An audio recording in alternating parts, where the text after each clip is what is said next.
Hello friends.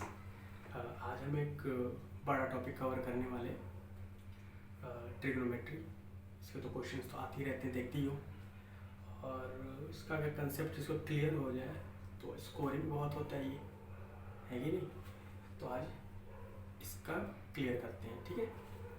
तो trigonometry है क्या चीज़, इसका डेफिनेशन क्या है? Study of relation between sides and angles of A right angle triangle. मतलब कोई भी राइट एंगल ट्राइंगल जो दिख रहा है, इसके ये जो तीन साइड्स हैं और जो एंगल है, इनके आपस के रिलेशन, ये ट्रिग्नोमेट्री। अब ये ट्रिग्नोमेट्री है क्या चीज़? ये शब्द तो जैसे इंग्लिश जो है डिराइव्ड लैंग्वेज से बनी हुई है, लैटिन, ग्रीक, अरेबिक या और भी जो लोकल्स होते हैं, तो वैसे ये जो है ट्रिग्नोमेट्री ग्रीक वर्ड से बनी है। ट्री का मतलब होता है थ्री, गोनो मतलब साइड, और मेट्री मतलब मेजरमेंट, मतलब तीन साइड का मेजरमेंट। अब कौन सा पॉलीगन इसका तीन साइड होता है? ट्रायंगल। ये और ये राइट एंगल की बात कर रहा है, तो एक एंगल हमेशा 90 डिग्री रहेगा, ठीक है। अब इसका फ़ायदा क्या है?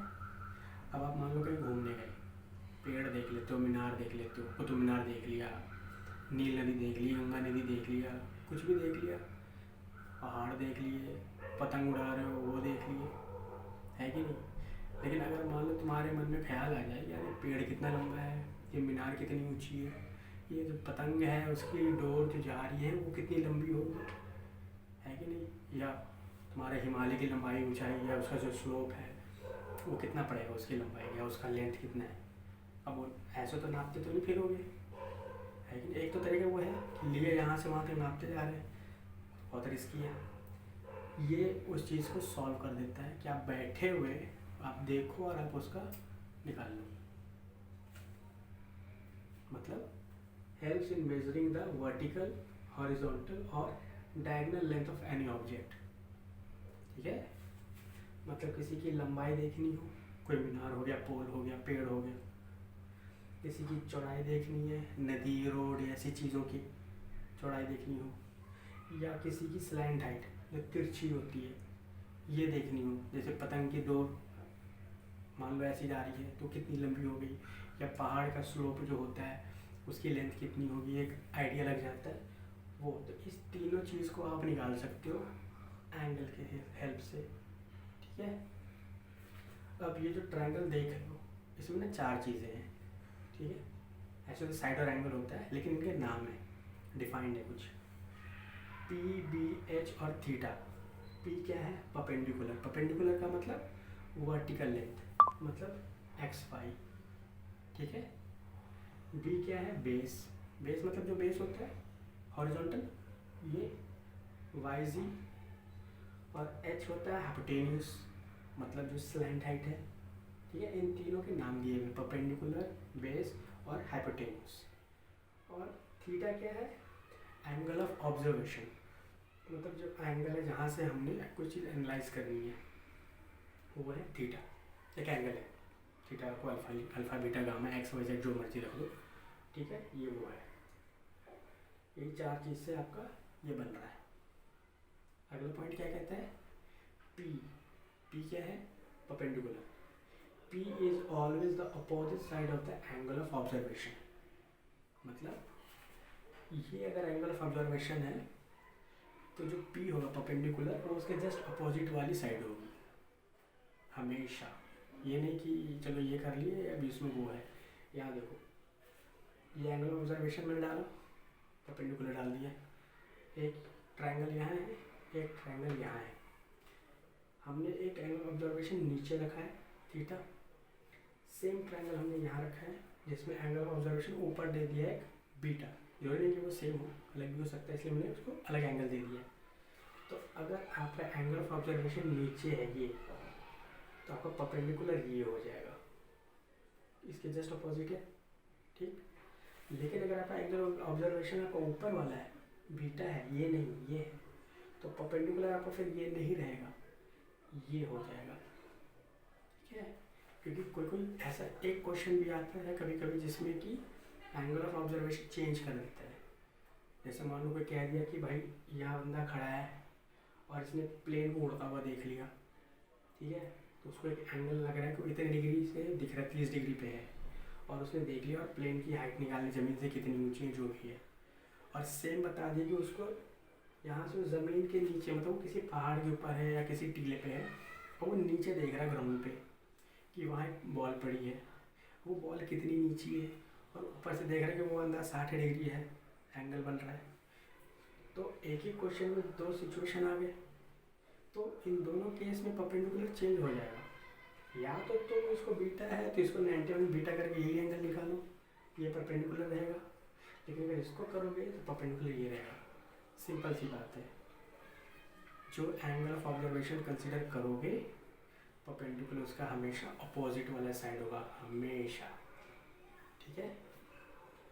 और एक छोटे सा चीज़, जैसे थीटा और बीटा है, दोनों एंगल ऑफ ऑब्जर्वेशन है, कभी कभी उसको एक अलग टर्म दिया जाता है। थीटा है एंगल ऑफ एलिवेशन, मतलब अगर तुम कोई चीज़ देख रहे हो जो तुम्हारे हाइट से ऊपर है, ठीक है, मतलब तुमसे ऊंची किसी ऊंचाई देख रहे हो, तो उसे एंगल ऑफ एलिवेशन कहेंगे। ये क्वेश्चन में लिखा सकता है कि एंगल ऑफ एलिवेशन 30 डिग्री है, 45 डिग्री है, जो भी है, तो वो कैसे बनेगा, ये बनेगा या ये बनेगा। तो अगर पता हो कि एंगल ऑफ एलिवेशन किसे कहते हैं, नीचे वाला एंगल होगा। हम ऊपर अगर देखते हैं तो एंगल ऑफ एलिवेशन है, एलिवेट करना, जो एलिवेटर होता है ना, नीचे से ऊपर लेके जाता है, बस। तो समझ लो नीचे से एंगल जा रहा है। और अगर ऊपर से हम कुछ नीचे देखते हैं तो उसे कहते हैं एंगल ऑफ डिप्रेशन। तो बंदे लोग डिप्रेशन में चले जाते हैं ना, तो उनका मोरल सब कुछ नीचे हो जाता है, कॉन्फिडेंस सब नीचे हो जाता है, बस ऐसे याद रख लो। अगर ऊंची चीज़ देख रहे हो उसका मेजर करना है लंबाई, तो भाई एंगल ऑफ एलिवेशन ले लो, एलिवेट हो रही है। और किसी गहराई देखनी है तो एंगल ऑफ डिप्रेशन से कहते हैं। ठीक है, ये है ट्रिग्नोमेट्री का बिल्कुल बेस। अब हम देखेंगे कि जैसे हमने बोला कि ये साइड और एंगल का रिलेशन है, तब ये रिलेशन बनता कैसे है। ठीक है, तो इसके कुछ फंक्शंस हैं, डिफाइंड फंक्शंस हैं, जिससे हम एक एंगल और साइड के रेशियोज को हम इवेलुएट कर लेते हैं, एक रेशियो बना लेते हैं, एक रिलेशन बना के चल देते हैं। ठीक है, तब अभी मैं वो दिखाऊंगा कि कौन कौन से फंक्शंस हैं और वो कैसे रिलेटेड है। ये क्लियर है, स्क्रीनशॉट ले लो।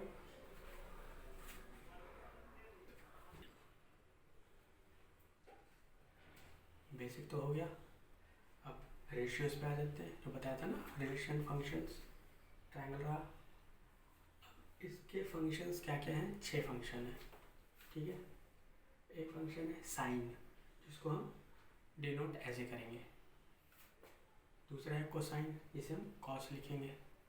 तीसरा है टेंजेंट, जिसे हम टैन लिख देंगे, पूरा लिखने की जरूरत नहीं होती, ये उसका शॉर्ट फॉर्म है जो हम यूज़ किया करेंगे हर जगह। चौथा है कॉसेकेंट, जिसे हम कॉसेक कहते हैं या CSC भी आज कहते हैं। पांचवा है सेकेंट, जिसे हम सेक कहते हैं। और लास्ट है कॉटेंजेंट, मतलब इसे हम कॉट भी कहते हैं इन शॉर्ट। ठीक है, यही 6 फंक्शन है इसके। फंक्शन क्या है, ये 3 साइड्स देख रहे हो, इन तीनों साइड्स का रेशियो मीन्स ये बाई ये बाई ये बाई ये बाई ये बाई ये बाई ये, जो सारे प्रोबेबिलिटी परम्यूटेशन कॉम्बिनेशन जो होते हैं ना, वो है। सारे जितने भी रेशियोज निकलेंगे, लेंथ ब्रेथ लेंथ हाइपोटेनस, सारे पॉसिबल है, उस हिसाब से ये फंक्शन डिफाइंड है। ठीक है, अब रेशियोज कैसे बनेंगे, अब ये तो चलो फंक्शन हो गया, अब ये कैसे इक्वेट करेंगे साइज से। तो साइन थीटा, थीटा जो हमने कहा था एंगल ऑफ ऑब्जर्वेशन। ठीक है, हमने नीचे वाला कंसिडर किया है, ऊपर को नीचे का बात बराबर है, क्योंकि अकॉर्डिंगली परपेंडिकुलर चेंज होता है, जैसे मैंने बताया था। साइन थीटा होता है परपेंडिकुलर अपॉन हाइपोटेन्यूज, मतलब ये लंबाई अपॉन ये स्लैंट हाइट। अगर हम ये रेशियो निकालेंगे तो हम उसे साइन थीटा बोलेंगे। अगर हम बेस से इसका रेशियो निकालते हैं, बेस और हाइपोटेन्यूज का, तो उसे हम कॉस थीटा बोलेंगे। अगर परपेंडिकुलर और बेस का रेशियो निकालते हैं तो उसे हम टैन थीटा बोलेंगे।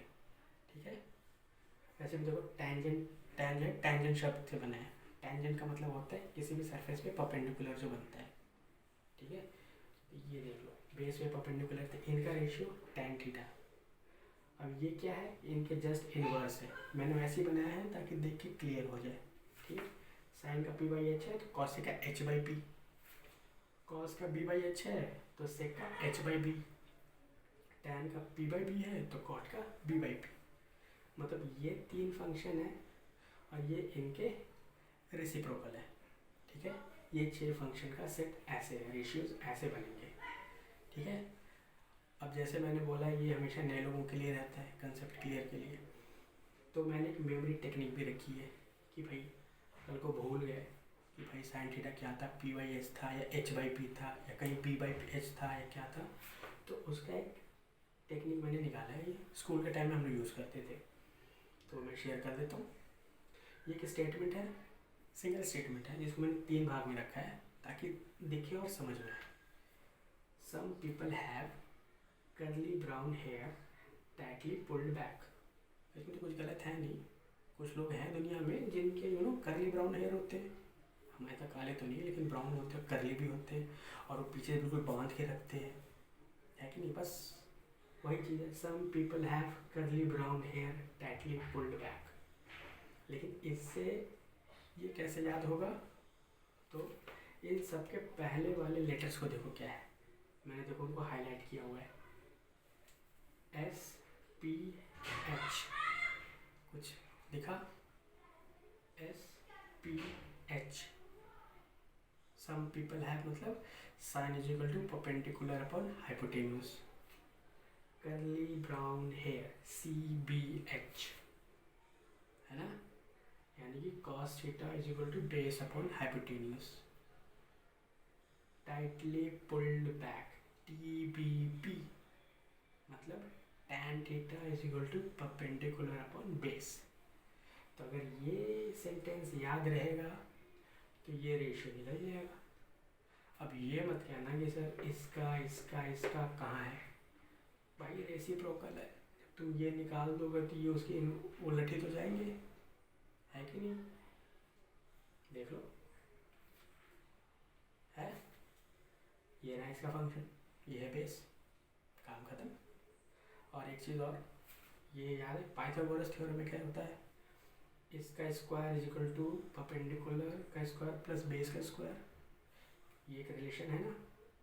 ये जहाँ मिले मौका वहाँ इसको अप्लाई करना, कभी कैलकुलेट करना हो, अगर एंगल ना दिया हो क्वेश्चन हो सकते हैं कि एंगल हमने निकालना और साइड भी मिसिंग हो, तो वहाँ ये काम आ सकता है, ये कभी मत भूलना, ये यहाँ भी एप्लीकेबल है। हाँ, इससे रिलेशन अगर तुम जो वैल्यू निकालते हो ना, वो इससे भी जस्टिफाई करके चेक कर सकते हो, सही आएंगे। तो ये कभी मत भूलना, क्या है, do not forget to use variable needed. जहाँ जब को ये हमेशा याद रखना कि ये भी अप्लाई होता है, इसका जरूरत नहीं ये ट्रिगो में नहीं होगा, ये कहीं भी अप्लाई होगा, जहाँ भी राइट एंगल ट्रायंगल होगा ये अप्लाई करेगा। तो ये हो गया आपके ट्रिग्नोमेट्रिक के रेशियोज, ठीक है, 6 रेशियोज, उनके रिलेशंस, उनको याद करने के तरीके, ठीक है। अब इसका स्क्रीनशॉट ले लो, ओके। अब बचा क्या, अब थीटा तो हमने जनरल लिया था, अब क्वेश्चन में तो एंगल दिया रहता है कि सर 30 डिग्री है, 0 डिग्री है, 45 डिग्री है, 60 हो गया, 90 हो गया, तो उस केस में क्या करेंगे, क्योंकि इन एंगल का ना एक वैल्यू भी होता है, डिफाइंड वैल्यू, ज़्यादा कुछ करना नहीं, कहीं मान लो साइन 30 डिग्री लिख दिया तो भाई तुमने पटाख से उसका वैल्यू डाल दिया 1/√2 या हाफ। अब ये कौन सही है, 1/√2 सही है या हाफ सही है, वो इसके अगले चार्ट पे दिखाता हूँ मैं, इसमें पूरी की पूरी टेबल होगी, ओके। तो हमने बेसिक हो गया, फंक्शंस हो गए सारे, रेशियोज। अब टेबल, जो मैंने कहा था कि अगर थीटा का कुछ वैल्यू हो, ठीक है, तो यहाँ देखो मैंने एक टेबल पहले से बना दिया है, देखा, टाइम बचाया मैंने। अब ये देखो यहाँ पे एंगल लिखा हुआ है, यहाँ फंक्शन लिखा हुआ है, और एरो देख लो, मैंने वो ब्लॉक नहीं बनाया, टेबल जैसा बिल्कुल ग्रिड के साथ सिंपल बनाया, टेबल जैसा बना हुआ है। ये एंगल है और ये फंक्शन है। फंक्शन तो इतने ही होते, sine cos tan cos x एक कॉट, ठीक है, कोई लंबा मैंने लिखा नहीं है, फुल फॉर्म में साइन को साइन टैन नहीं लिखा है, क्योंकि यही फॉलो होता है। अब जो भी बनाओगे यही लिखना है, उतना लंबा लिखने की जरूरत नहीं होती, सिर्फ ये लिखो, पता रहता है, ठीक है। और एंगल, अब हो गया 10 डिग्री 20 डिग्री, ये सब कहाँ गया, तो ये सेलेक्टेड एंगल्स हैं जिस पे क्वेश्चंस होते हैं इन जनरल 0, 30, 45, 60, 90। बाकी इनके बीच के जो भी एंगल्स होते हैं वो बहुत रेयर होंगे या हाई लेवल पे आएंगे। अदरवाइज बेसिक जितने क्वेश्चंस होते हैं सारे इन्हीं एंगल्स पे होते हैं। तो हम इसी का ही टेबल दिए हैं। तो टेबल ये देख लो, साइन 0 डिग्री, 30 डिग्री, 45 डिग्री, सबकी वैल्यूज यहाँ लिखी हुई है। ठीक है। अब ये बना कैसे है कि नहीं भाई? मैंने तो बना के रेडी कर दिया, सामने तो बनाया है नहीं, क्योंकि ये एक टास्क है। आप अपने घर पे प्रैक्टिस कर लेना इस वीडियो के बाद, और एक बार प्रैक्टिस करोगे फिर ये मेरी तरह लाइफ टाइम के लिए याद हो जाएगी। देखो यहाँ जो स्पेस खाली है ना, यहाँ मैं इसकी ट्रिक दिखाऊंगा, या यहाँ ये यही दिखा दूंगा। ठीक है, छोटा सा ट्रिक है लेकिन काम का। वो ट्रिक कहीं इस्तेमाल कर लो, बोर्ड के पेपर में कर लो, कहीं कर लो, इस चीटिंग को कोई चीटिंग नहीं मानेगा, क्योंकि टेक्निक है। ठीक है। सबसे पहला फंक्शन वन होता है साइन। तो अब ये साइन 0 0 होता है, साइन 30 हाफ होता है, साइन 40 1/√2 होता है, साइन 60 √3/2 होता है, और साइन 90 1 होता है। या तो रट लो, लेकिन अब ये याद कैसे रहे एग्जाम में? तो टेबल बना लिया करो फटाक से जाकर। टेबल कैसे बनेगा? अब देखो कितने डिग्री से, मतलब कितने एंगल्स दिए हुए हैं, 1 2 3 4 5 मेन यही होते हैं। तो हम क्या करेंगे, काउंटिंग लिख देंगे उतने, लेकिन हम होल नंबर लिखेंगे, नेचुरल नंबर नहीं। नेचुरल में होल नंबर डिफरेंस क्या होता है? Natural starts from 1 and whole starts from 0। तो 1 2 3 4 5 है, तो हम 5 होल नंबर लिखेंगे कंटिन्यूस। ठीक है, 0 1 2 3 4 5 लिखना होगा नहीं, 5 हो गए, 5 ही एंगल है। अब टोटल कितने थे, कहाँ तक गया ये? 4 तक गया है। तो सबको डिवाइड बाई 4 कर लो।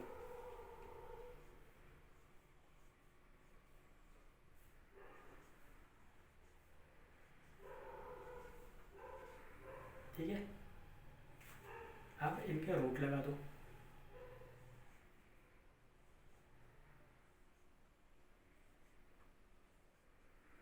ठीक है, अब जिन्हें रूट पता है वो तो कर लेंगे। अब इन्हें सॉल्व करना है। अब 0 बाई कुछ भी रख दो इन्फिनिटी छोड़कर, तो भाई 0 होगा। हमने लिख दिया। अब 1/4 का रूट क्या होगा? 1 का रूट तो 1 ही होगा। रूट का मतलब ऐसा नंबर जिसको उसी से मल्टीप्लाई करें तो ये नंबर आ जाए। जिनको नहीं पता ही उनके लिए, जिनको पता उन्हें पता होगा यहाँ क्या लिखना है। यहाँ हाफ हो जाएगा, यहाँ देखो 4 है तो ये हाफ हो गया, और ये 2 है तो ये √2 हो जाएगा, क्योंकि √2 का वैल्यू 1.4 और 4 लिखोगे तो थोड़ा ऑड हो जाएगा। लेकिन √2 × √2 इज़ 2, तो हम यहीं पर √2 लगा के ऐसे कर देंगे। तो ये 1/√2 हो गया। तो सिंप्लीफाई करते हैं, हाफ हो जाता है ना, हाफ का रूट 1/√2। अब ये √3/2, और ये 4 4 कैंसिल, 1 सॉल्व हो गया। अब इसमें कुछ दिख रहा है? ये आपकी साइन की वैल्यूज है, देख लो। 0 हाफ 1/√2 √3/2 1, 0 हाफ 1/√2 √3/2 1, सिंपल। अब जब हमने ये काम कर दिया तो एक सेट तो आ गया, बहुत अच्छी बात है। अब इतने सारे बचे थे। ठीक है, करना कुछ नहीं, कॉस क्या करना है? देखो साइन का ओरिजिनल नाम क्या था? साइन, ऐसा यानी साइन, और कॉस का ओरिजिनल होता है कोसाइन।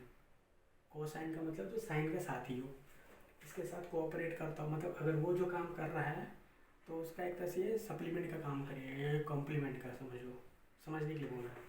तो यानी कि साइन और कॉस के वैल्यू में कोई फ़र्क नहीं होगा। तो जो साइन की वैल्यू लिखी है, कॉस की वही वैल्यू लिख दो उलट के। देखो 1 √3/2, 1/√2, हाफ 0। ठीक है, यानी कि अगर साइन हमने लिख दिया है तो सर अब कॉस भी आ गया। ठीक है, उसके लिए कुछ नहीं करना पड़ा, बस इसको रिवर्स कर दिए। अब बचा टैन। अब टैन क्या करना है, तो टैन क्या होता है, पी बाई बी होता है ना। अब कैसे निकाले यार, यहाँ तो कुछ पी है नहीं, बी है नहीं, फलाना ढमकाना जो भी। तो एक काम करते, मुझे ऐसा लगता है कि टैन टैन थीटा जो होता है ना, उसको अगर हम sine theta by cos theta मान के चले कि इन दोनों का रेशियो टैन थीटा होता है, तो देखते सही हो गया तो अच्छी बात है। तो साइन थीटा क्या होता है, पी बाई एच है ना, और कॉस बी बाई एच। इसको सिंप्लीफाई करो तो ये ऐसा आ जाएगा। अरे यार ये तो बराबर हो गया, यानी जो मैंने कहा था सही निकल गया। यानी कि टैन थीटा का जो वैल्यू है, अगर हम साइन थीटा और कॉस थीटा के वैल्यू उस एंगल का हम उसका रेशियो निकाल दें तो टैन थीटा दे देगा, है ना। दिख रहा है, गलती से तो नहीं, देख लो भाई, sine theta P by H, B by H, H H cancel हो गया तो पी बाई बी। यहाँ भी ये तो टैन का है ही, हमें पता है, उसका रेशियो पे भी यही आ गया, यानी कि भाई सही है। तो जब हमने साइन निकाल लिया इस तरीके से, कॉस निकाल लिया इसको पलट के, तो टैन कर लेता है इसको रेशियो बना के डिवाइड करके एक दूसरे से, साइन बाई कॉस 0/1, देखो ठीक है, वही चीज़ किया हमने। साइन और कॉस के वैल्यू का हमने रेशियो निकाल दिया, 0/1 0, 1/2/√3/2, 1/√3, 1/√2 upon 1/√2 1, √3/2 upon 1/2 is equal to √3 और 1/0 इन्फिनिटी, ठीक है ना। ये तीन के फंक्शन के हमने वैल्यूज निकाल दिए, ठीक है। अब ये तीन पता है ना, इसके इन्वर्स है रेसिप्रोकल, यानी कि ये जो वैल्यू है इसका रेसिप्रोकल निकालोगे तो ये तीनों के तीनों निकल जाएंगे। साइन का ये हो जाएगा, कॉस का ये हो जाएगा, टैन का ये हो जाएगा, ठीक है। टेबल बना लो कहीं भी, इस वीडियो के बाद अपने से बना के देखना, सारे निकाल पाते हो भी नहीं, निकल गया तो लिख के ले लो, ज़िंदगी में नहीं बोलोगे। अब एक चीज़ देखो, इसमें ना कुछ रंग बिरंगे किए हुए, चाहता तो एक ही मार्कर से कलर है, ख़त्म नहीं हुए, लेकिन कलर अलग अलग हो गए। यहाँ देखो कुछ लिखा है मैंने, इन रेयर टेबल। अब इन रेयर को भी मैंने अलग अलग कलर से लिखा है, इन रा और रे, इनको मैंने रेड ब्लैक और ग्रीन से किया है। इन का मतलब होता है इनवर्स, रा हो गया रेशियो और रे हो गया रिवर्स। मतलब ये जो टेबल बनता है ये इनवर्स, रेशियो और रिवर्स से बनता है, ठीक है। ये तो बेसिक है, हमने निकाला यहाँ से। कॉस क्या था, ये पूरा का पूरा मैटर हमने रिवर्स कर दिया, देखो ग्रीन से किया हुआ है ना, यानी कि ये रिवर्स है। टैन रेशियो में था, मैंने इसके रेशियो निकाले हैं तो टैन आ गया। अब कॉसेक क्या है, इनवर्स है, मतलब साइन का रेसिप्रोकल, ठीक है। तो वो हमने देखो रेड से किया है तो सारे कॉसेक का रेड से आ गया है। सेक में क्या है, दो चीज़ें, एक तो ये कॉस का रेसिप्रोकल है, इनवर्स है, इसलिए सेक देखो आधा रेड है और आधा ग्रीन। क्यों है, क्योंकि ये रिवर्स भी है, कॉस का उल्टा भी है और ये कॉसेक की सीरीज का उल्टा भी है, देख रहे हो। वही चीज़ कॉट में देखो, टैन का रिवर्स है, सॉरी इनवर्स है, ये जो वैल्यू है उसका रेसिप्रोकल हमने लिया है, तो इसीलिए रेसिप्रोकल का कौन सा होता है, इनवर्स। रेड कलर देखो रेड से है और रिवर्स, क्योंकि ये पलट गया है पूरा। तब देख लो, ये आपका हो गया टेबल, जहाँ मर्जी जैसे मर्जी जितनी बार बना लो उतना ही हाथ इस पर पक्का हो जाएगा, और ऐसा भी हो जाएगा तुम्हें नंबर के सारे वैल्यूज़ ना याद हो जाएंगे। जैसे मैंने बोला था ना साइन 30 1/√2 है या 1/2, कन्फ्यूजन पता चल गया। 45 1/√2 होता है, 30 हाफ होता है, ठीक है। ये रहा तुम्हारा टेबल। अब आप इस टेबल को जब चाहो बना लो, प्रैक्टिस कर लो और जहाँ चाहे अप्लाई करो, या तो इसके वैल्यूज याद हो जाएंगे, टेबल हाथ में, कोई भी सवाल बनना शुरू करो, ठीक है। कोई डाउट नहीं होगा, कमेंट बॉक्स में डालना। अब एक ऐसी चीज़ बताऊंगा जो आजकल कोई नहीं बताता। ये तो चलो पूरी की पूरी वैल्यू है, 30 डिग्री कंप्लीट एंगल है, लेकिन जो इनकम्प्लीट एंगल होता है, कॉम्प्लेक्स एंगल काइंड ऑफ जिसे कहते हैं, जिसमें मतलब डिग्री के साथ साथ मिनट भी होते हैं। जैसे मान लो tan 60 डिग्री और समझो 19 मिनट का वैल्यू क्या निकालना है, तो भाई tan 60 तो हमने देख लिया, √3 होता है। अब ये 19 मिनट, इसका वैल्यू कहाँ से लाओगे? तो इसके लिए भी एक ट्रिक है, ट्रिक नहीं है, एक स्टेप है, वो मैं इसके बाद बता देता हूँ, ठीक है। इसके बाद हमारा ट्रिग्नोमेट्री कवर हो जाएगा पूरा, बेसिक सारा सब कुछ, बेस कंसेप्ट पूरा। तो इसका स्क्रीनशॉट लेना है, रुको इसको मिटा दूँ या ले लो, याद रहेगा। इसके बाद हम वो देखेंगे जिसमें डिग्री और मिनट्स इंक्लूड होते हैं, तो उनके वैल्यूज़ कैसे कैलकुलेट कर सकते हैं, ठीक है। देखो ये हम आ गए अपने आखिरी पड़ाव पे, नेचुरल वैल्यूज़। नेचुरल वैल्यूज़ मतलब इसमें डिग्री और मिनट दोनों कंबाइंड होते हैं किसी भी फंक्शन के साथ, साइन कॉस टैन कॉसेक कॉटेसन में। अब ये तो बड़ा हौच पौच सा लग रहा है, लग रहा है कोई बहुत बड़ी चीज़ मैंने बना दी है, ठीक है। इसे कुछ याद नहीं करना सबसे पहली बात, इसलिए टेंशन हटा देना कि ये क्या इतना था, एक टेबल वो बना दिए थे एंगल का, चलो वो तो ट्रिक पता चलेगा, लेकिन अब ये इसमें एक रत्ती याद नहीं करना है। ये टेबल आपको बना बनाए मिलता है, ठीक है।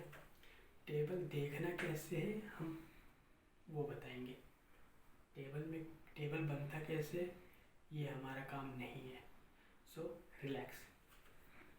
ये टेबल सा दिख रहा है, पहला कॉलम में डिग्री, 0 डिग्री से लेकर 89 डिग्री तक का, ठीक है। उसके बाद जो मिनट्स होते हैं उनके अपने गैप्स हैं, जैसे 0 मिनट, 6, 12, 18, 6 के टेबल पे चल रहे हैं अप टू 54 मिनट्स तक। क्यों? 6 नंबर 54 होते हैं, 6 दाई 60, तो जब 60 होगा वो इधर आ जाएगा, 1 डिग्री बन जाएगा, ठीक है। 60 मिनट पे 1 डिग्री होती है। तो अब ये देखो यहाँ मिनट्स का दिया हुआ है, ठीक है। मिनट्स को नीचे डिनोट भी किया है, वो कैसे दिखता होगा? अगर 0 डिग्री पॉइंट 0 है, यानी 30 डिग्री 40 डिग्री जो भी ऐसे रहता है प्योर एंगल डिग्री में, सिर्फ वो 0 मिनट होंगे उसके, तो उसकी वैल्यूज ऐसी कुछ होती है। अगर 6 मिनट है तो 0.1 होगा, मतलब सम डिग्री 0.1 डिनोट करेंगे, 0.2 0.3 ऊपर मिनट्स में लिखा है, नीचे उसका डेसिमल फॉर्म में लिखा होगा कि डिग्री ऐसे भी लिखी हो सकती है। जैसे अगर मान लो 30 डिग्री 60 मिनट, ठीक है। एक ये तरीका लिखने का, सॉरी 60 मिनट तो हो ही नहीं सकता है, तो ये तो 31 डिग्री हो जाएगा। 30 डिग्री 6 मिनट है, इसको ऐसे लिख सकते हैं 30.1, ठीक है। 30.1 डिग्री कर लो,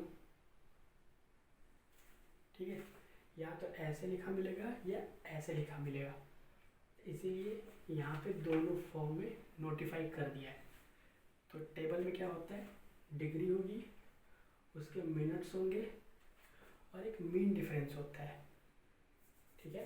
अब मीन डिफरेंस क्या है, अब देखो गौर से, 0 मिनट है, फिर 6 मिनट है, फिर 12 मिनट है, फिर 18 है, यानी कि 6 का टेबल चल रहा है। तो अगर मान लो कह दें कि 30 डिग्री और 11 मिनट, भाई होता है ऐसे थोड़ी कि 6 मिनट हुआ सीधा 12 मिनट हुआ, 7 मिनट भी हो सकता है, 8 मिनट भी हो सकता है, 11 मिनट तक भी हो सकते हैं। तो ऐसे केसेस जो इनके कहीं बीच में लाई कर रहे हो, जो कि यहाँ नहीं दिखता क्लियरली, जैसे हमने टेबल बनाया था ना, 0 डिग्री 30 डिग्री 45 डिग्री 60 90, है ना। इसका मतलब थोड़ी है कि 0 के बाद 30 होता है, 0 के बाद 1 से लेकर 29 तक डिग्री होते हैं ना, और डिग्री में मिनट्स भी होते हैं, लेकिन हमने टेबल एक जनरल बनाया था। वैसी एक स्पेसिफिक टेबल है जो डिग्री और मिनट्स और फिर एक मीन डिफरेंस का एक कॉलम है। तो अब इसमें करेंगे क्या? मीन डिफरेंस का मतलब होता है ये जो वैल्यू है ये इधर देखेंगे हम, ठीक है। अब से 30 डिग्री 11 मिनट ली, तो हमने 30 डिग्री देखा कहाँ, यहाँ कहीं बीच में आ गया, ठीक है। ये हमने यहाँ डिग्री में 30 डिग्री वाले कॉलम पे हम आगे मान लो यहाँ है 30 डिग्री का, ठीक है। अब 30 डिग्री के साथ क्या है 11 मिनट, तो हम देखें 11 मिनट कहाँ हो सकता है। ये 0 मिनट है, 6 मिनट है, 12 मिनट है, तो ये 12 मिनट है, मतलब इससे पहले होगा और 6 किधर होगा। तो हम क्या करेंगे, अब 12 है तो 12 में हम 1 घटा लें, 11 हो जाएगा। तो डिफरेंस कितना हुआ 1।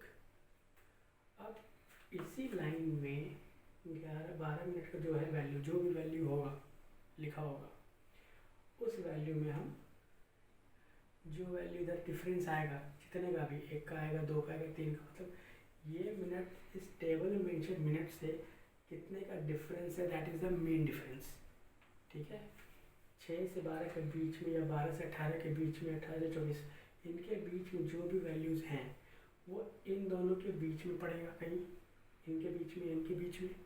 तो वो जो डिफरेंस है वो यहाँ दिखेंगे हम, 1 का डिफरेंस है वो, या 2 का है, या 3 है, 4 है, 5 है, ठीक है। जैसे अगर हम 6 का लेते हैं तो 5 का हो गया, 5 ज़्यादा होगा तो ये वैल्यू हो गई। तो या तो 6 का वैल्यू यहाँ पे से पिक करेंगे और यहाँ से 5 वाली वैल्यू इसी रो में 5 के नीचे का लेंगे, तो 6 5 11 होता है, वो वैल्यू हम यहाँ पे डाल के इसको सॉल्व करके वहाँ वैल्यू लिख देंगे तो वो उसकी वैल्यू आ जाएगी। अदरवाइज़ 12 में आएंगे इसी लाइन पे ही, और ये वैल्यू पिक करके हम 1 वाले में आएंगे, क्योंकि 12 में से 1 ज़्यादा है, तो 1 का डिफरेंस है वो यहाँ हम वैल्यू लिख के सॉल्व कर देंगे। ये है टेबल सॉल्व करने का तरीका, डिग्री के साथ अगर मिनट्स हो। इसके लिए आपको एक लॉग टेबल आती है, वो बुक आप ले लो, वैसे यूज़ तो होती नहीं है लेकिन नॉलेज के लिए बहुत काम की चीज़ है। अगर आप लॉग टेबल की बुक खरीद लो, ठीक है, उसमें सारे फंक्शन होते हैं, लॉग के भी होंगे, एंटी लॉग के भी होते हैं, और ये नेचुरल ट्रिग्नो जो रेशियोज़ हैं इनके भी होते हैं, साइन कोसाइन टैन कॉट सबके, तो उनकी ये टेबल दिखती है, ठीक है। तो मैंने फ़िलहाल ये सेकंड का ये बनाया था, सेकंड का 0 डिग्री का वैल्यू डाल दिया हमने और 89 डिग्री का, क्योंकि 90 डिग्री नहीं होती, 54 के बाद 60 कर दोगे तो 90 हो जाएगी, वो तो उसकी वैल्यू तो वहाँ है ही हमें, ये रहा, ठीक है। फिर से रिपीट कर देता हूँ, डिग्री, मिनट्स और डिफरेंस। क्वेश्चन ऐसा आएगा जो डिग्री और मिनट्स में होंगे, डिग्री वाला कॉलम जहाँ डिग्री होगा हम उस रो को सिलेक्ट करेंगे उस बुक में, उस टेबल में, वो रो उस डिग्री को देखेंगे और फिर देखेंगे मिनट कौन सा। अगर मिनट यहाँ एग्जिस्ट कर रही है, 6 के टेबल में आ रही है, तो वेल एंड गुड, वो ले लेंगे, और मीन डिफरेंस 0 रहेगा तो ये हम नहीं लेंगे, सीधा वो सॉल्व करके वैल्यू यहाँ लिख देंगे। लेकिन अगर वैल्यू है कुछ मिनट ऐसा है जो कि इनके बीच में लाई कर रहा है कहीं, तो हम देखेंगे किसके, या तो इसके लेके चलेंगे या इसका। जैसे 28 मिनट है तो या तो 24, इसी में ही 24 पे आओ, ठीक है, 24 का वैल्यू पिक करो, और 28 मिनट है तो 24 4 का है, तो यहाँ से 4 को उठाओगे और वो सॉल्व करके लिख दोगे। अगर यहाँ से करते हो तो 2 का गैप आ जाएगा, तो 2 वाले टेबल, 2 वाले कॉलम से पिक करोगे। आ रही समझ में? मिनट्स, मीन डिफरेंस का मतलब होता है जो आपको क्वेश्चन में जो वैल्यू दिया हुआ है, जो मिनट की वैल्यू है उसका इस मिनट की जो टेबल दी हुई है कॉलम, इससे उसके बीच में कितने का गैप है, बस ये मीन डिफरेंस उसके लिए है। मिनट तो पता ही है, डिग्री पता ही है। अब इसमें छोटी सी चीज़ होती है, जो मीन डिफरेंस जो होती है हमेशा डिफरेंस का मतलब घटाने में होता है, कभी ऐड भी करना होता है, कभी सब्ट्रैक्ट भी करना होता है। वो कैसे? तो इसमें कुछ वैसा नहीं है, वैल्यू फंक्शन के हिसाब से हुआ है। जैसे मीन डिफरेंस है, ऐड करना होगा हमेशा साइन, टैन और सेक के टर्म में। अगर साइन थीटा, टैन थीटा या सेक थीटा का कोई वैल्यू है, अगर ये अगर साइन, टैन या सेक में से कोई होता, तो जो मीन डिफरेंस का जो वैल्यू था वो हम ऐड कर देते हैं इस वैल्यू में, और जो बाकी बचे 3 कॉस कॉट और कॉसेक, वो अगर वो होते इसके अगर कॉस होता तो हम ये वैल्यू सब्ट्रैक्ट करते हैं इस वैल्यू में से। बस यही है टेबल देखने का तरीका। उसको याद कैसे करना है, सब्ट्रैक्ट करना है वो सारे फंक्शन जो सी से शुरू हो रहे हैं, कॉस कॉट कॉसेक, जो सी वाले हैं उसे काटना है, सी फॉर कट ऐसे समझ लो।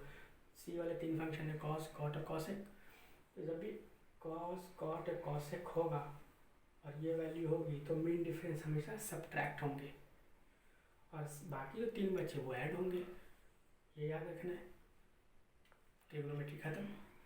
अब एक छोटी छोटी चीज़ें हैं जो कि आइडेंटिटी जिसे कहते हैं, जैसे कि ये हो गया sine square theta plus cos square theta, sec square theta minus tan square theta, या cosec square theta minus cot square theta, इन सब की वैल्यू होती है 1। तो कहीं भी आइडेंटिटीज़ है, मतलब ये किसी भी एंगल कोई भी वैल्यू रख दोगे, 0 डिग्री से लेके 360 डिग्री तक कोई भी एंगल रख दोगे, ये सबको जस्टिफाई करेगा। ये आइडेंटिटीज़ है। तो एक ये हो गया, और दूसरा ये जो मैंने बताया था tan क्या है, साइन बाई कॉस है, तो कॉट क्या हो, कॉट इसका रेसिप्रोकल है, तो ये उलट जाएगा, कॉस बाई साइन हो जाएगा, है कि नहीं तो कॉसेक बाई सेक हो जाता, tan इंटू कॉट 1 होगा क्योंकि दोनों की रेसिप्रोकल है, sine into cosec 1, cos into sec 1। ये है बेसिक, ये हमेशा आपको प्रूफ करेगा, ये हमेशा करेक्ट होता है। ये 2 चीज़ें याद रखनी है। और लास्ट एंगल के बेस पे जो मैंने बताया था साइन थीटा, अगर साइन थीटा जो होती है वो कॉस 90 माइनस थीटा के बराबर होगी, क्योंकि हमने टेबल देखा था ना, साइन का अगर जा रहा है तो कॉस उसका जैसे रिवर्स हो गया, यानी कि साइन उधर की वैल्यू वो कॉस इधर की value, sine theta is equal to cos 90 minus theta, वैसे टेन और कॉसेक का भी है और वाइस वर्सा, मतलब कॉस थीटा भी साइन 90 माइनस थीटा के बराबर होगा।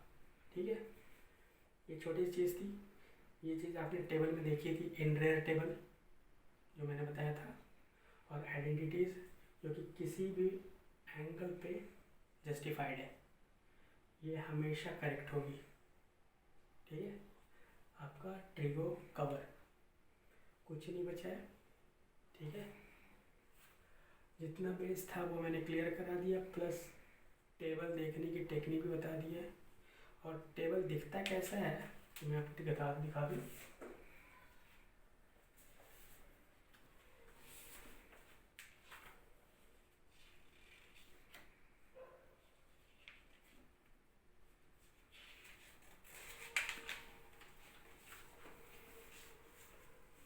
ये देख रहे हो,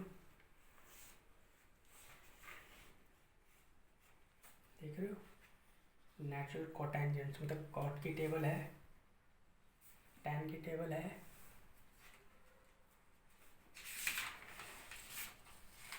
कॉसेक की है, ऐसी सारी होती है। कॉस ये सब की, ये देख लो डिग्री होती है और उनके मिनट्स होते हैं, और ये मीन डिफरेंस की वैल्यूज़ है। ठीक है, ये देखो 0 डिग्री से शुरू होती है और ये 89 डिग्री तक जाएगी, और नीचे ना लिखा भी रहता है कि इसमें मीन डिफरेंस जो है सब्ट्रैक्ट किया जाना है। ये जो वैल्यू होती है, इस वैल्यू से जो भी डिग्री लोगे उसके रेस्पेक्टिव मिनट्स लोगे। अगर मिनट्स यही है तो ये नहीं देखना है, अगर मिनट्स कुछ इनके बीच पड़ता है तो वो वैल्यू, और जो डिफरेंस होगा वो वैल्यू वो इसमें सब्ट्रैक्ट कर देंगे हम, बस, और ये वैल्यू लिख देंगे। यही होता है। जिसमें नहीं करना होता है, जैसे ये देखो कॉसेक में भी सब्ट्रैक्ट करना है, ऐड नहीं करना, लिखा रहता है। अब ये देखो सेक का है, कहीं नहीं लिखा सब्ट्रैक्ट करना है, यानी कि इसमें कोई डिग्री लेते, मिनट्स लेते और मीन डिफरेंस ऐड कर देते, वैल्यू आ जाती। ऐसी होती है टेबल, इसी टाइप की होती है। तो ऐसे एक टेबल ले लो और कोई भी डिग्री या कोई भी वैल्यू का तुम निकाल लोगे। tan 45 डिग्री और समझ लो 49 मिनट्स, वो भी निकाल लोगे टेबल देखकर, किसी की हेल्प नहीं, बस एक टेबल देखो सारा सॉल्व। ये तो पूरी बुक है, टेबल इतना ही है, ठीक है। कोई डाउट हो तो कमेंट बॉक्स है ही, उसमें डाल देना। और ये पूरा का पूरा ट्रिक को कवर हो गया है। अब इसके क्वेश्चन जो होते हैं सिंपल होंगे, इन्हीं पे बेस्ड होते हैं, ये तो नहीं होंगे, डोंट वरी, ये आपके एक्स्ट्रा नॉलेज के लिए है। जो ये सब होते हैं इन्हीं पे बेस्ड आपके सारे क्वेश्चंस होंगे। चाहे वो सिंपल आपको क्वेश्चन दिया होगा कि रेशियोज़ है, वैल्यूज़ निकाल लो, या फिर कोई सिचुएशन दे दिया होगा, कोई बंदा खड़ा है, उसने पेड़ देखा, इतने एंगल पे था, पेड़ टूट गया इतने दूरी से, तब उसकी टोटल लेंथ क्या है, इसी टाइप की होगी। आपने बस क्वेश्चन को देखना है, समझना है, और उस हिसाब से अगर आपने डायग्राम बना दिया तो आप इसको सॉल्व कर लोगे, क्योंकि राइट एंगल ट्रायंगल तो बनना ही बनना है उस क्वेश्चन में। बस ये आखिरी था, स्क्रीनशॉट ले लो और कैसा होगा बताना, ठीक है।